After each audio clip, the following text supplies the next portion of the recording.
Knoxville native who spent his life loving the open road and open water is now facing what he says is the longest wait of his life.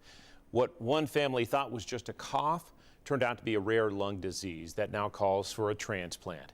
10 News reporter Alana Mutnick sat down with that man and his wife and explains now how they are staying hopeful through all this uncertainty. Alana. Yeah, John, Mike Burnett was diagnosed with idiopathic pulmonary fibrosis. He says over the last 3 years, the scarring in his lungs have made it very difficult to breathe. And now he's hoping for a double lung transplant so he can get back to the life he misses and loves. Being able to breathe. Yeah. That's going to be the best part.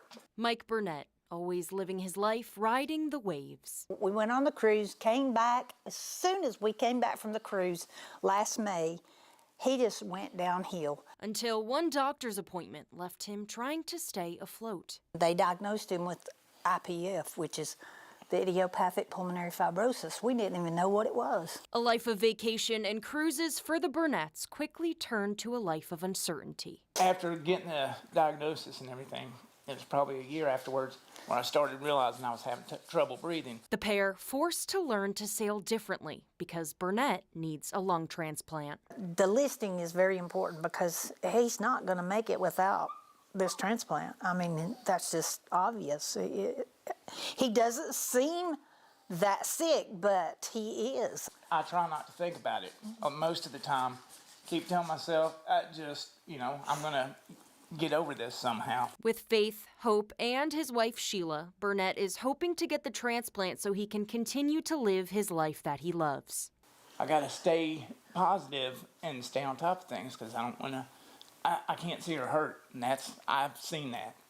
Don't want her to have to go through that either.